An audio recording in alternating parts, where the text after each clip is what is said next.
have studied English for 10 years now, I guess, something like that.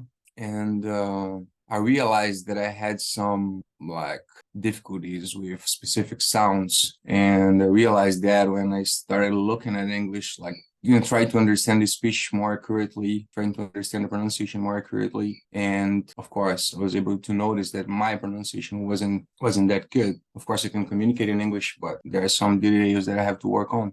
Of the good use you make of the knowledge we already have of sounds, of course, the knowledge we have that somehow we have when we speak Portuguese.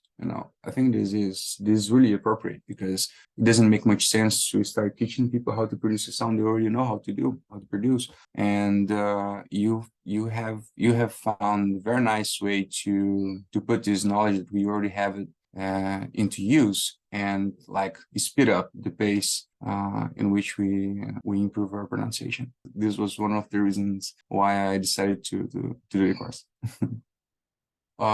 It is already helping me, actually, because I have always been into pronunciation, like trying to produce the sounds properly. As I just wasn't equipped to do that. And now I'm becoming more equipped to do that. And yes, I can see in my own speech that improvements are being made. And while I'm teaching, actually my students are mostly beginners, but while I'm teaching them, I'm always trying to focus a little bit or a lot sometimes in pronunciation, and the techniques I'm learning from you during the course are helping me a lot, as well as the knowledge itself, phonological knowledge itself.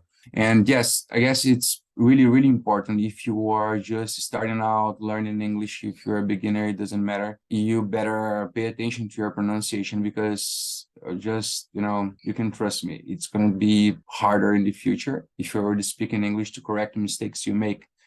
People say the mistakes become fossilized, and that's true. When you just learn the wrong way, it's going to be much harder to learn it the proper way later. So if you are taking English classes, you better pay attention to it. If your teacher doesn't pay attention to your pronunciation, you better ask him or her to do that.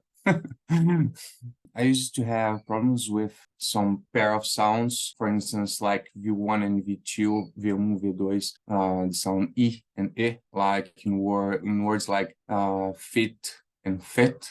And now I can see more consistency while I'm producing this word in natural speech. It sounds more natural.